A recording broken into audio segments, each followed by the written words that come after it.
Hello, this is Rachel Cipriano with Magnificent Resilience. And I want to talk to you today about what it takes to transform belief systems. For many of us, our early formative years did not send us positive messages. The people that had charge over us, our parents and other caretakers, teachers, mentors, etc., may have not always said the most empowering words. In my life, unfortunately, I was raised in a climate of a lot of negativity and shaming.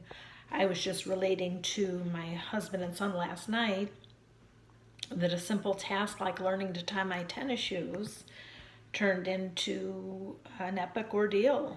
That was evidence I was stupid and had no abilities, and those were the messages that were conveyed to me. And I explained to them that how that affected me in my life when I was never given opportunity to do things at the developmental time.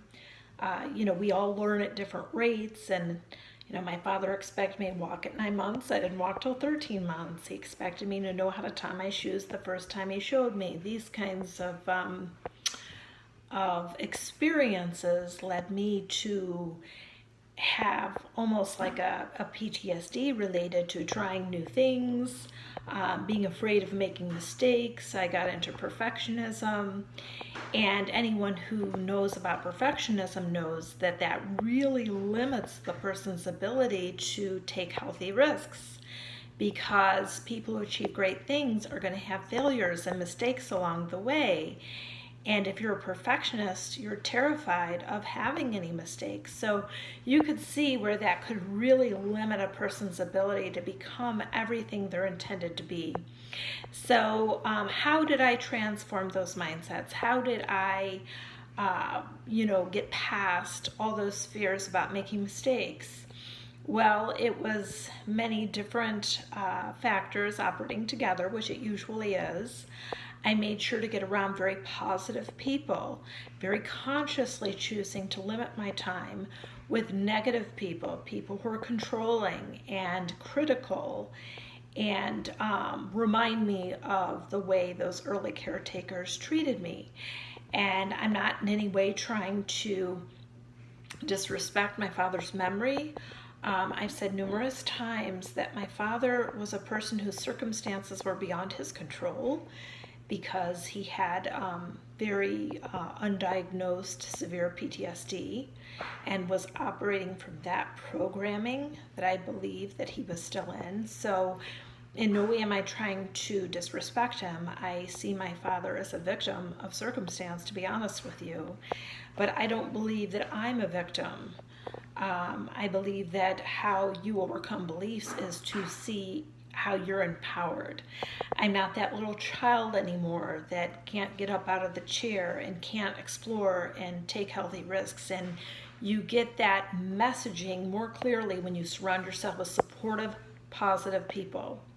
Another technique that I've referenced in other videos is EMDR, eye movement desensitization reprocessing. It's a treatment modality where they stimulate both hemispheres of your brain, and the results have been astounding. I used to feel so many things differently than how I thought of it.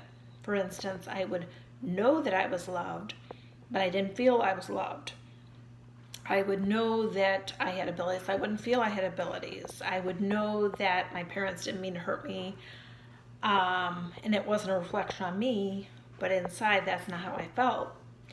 And Francine Shapiro, who came up with the EMDR, believes that's because when we're traumatized, memories are stored, dysfunctional memories are stored in a different part in the brain than normal memories are. Normally, they would be stored in the cognitive lobe, the frontal lobe of the brain, and we could rationalize them. But when we're traumatized, they're stored in the midbrain, and we don't have conscious access to those memories.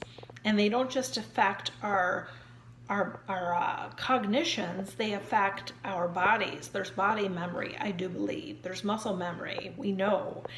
And somehow, through that bilateral stimulation of the brain, those memories, the theory is, are reprocessed into that frontal lobe.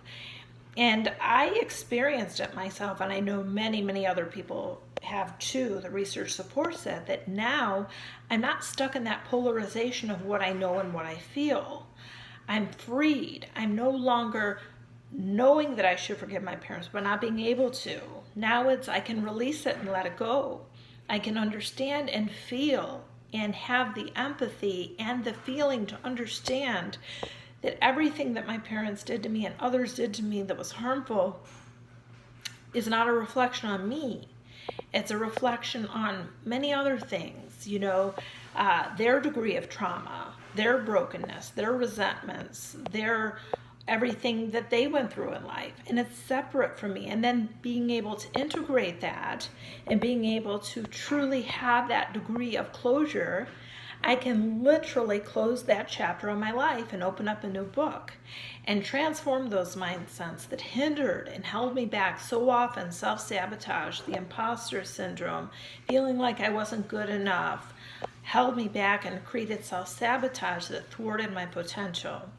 And I guarantee you I'm not alone. This is a very universal principle that happens to people all the time because in a way our programming is like how a computer is programmed.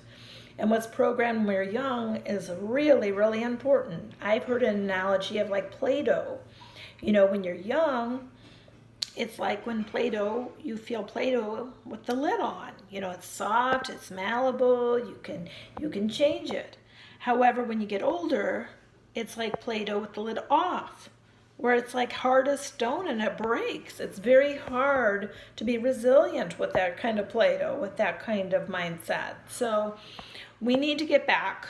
We need to get back and go to those root issues, and we need to do it through a number of different methods, but I've just listed a couple that are key and critical, and that is surrounding yourself with positive, supportive people, breaking the programming, and then through EMDR. EMDR is not just for people who've been severely traumatized. We've all been traumatized, and they're finding more and more it works on a host of other issues. So I strongly encourage you to read the book, The Body Keeps the Score by Bessel van der Kolk. It is a book about trauma, but it really explains different modalities of how we can get into our bodies and release our brokenness and our pain from the past and move forward into the joy, the potential, and everything wonderful that universally we want.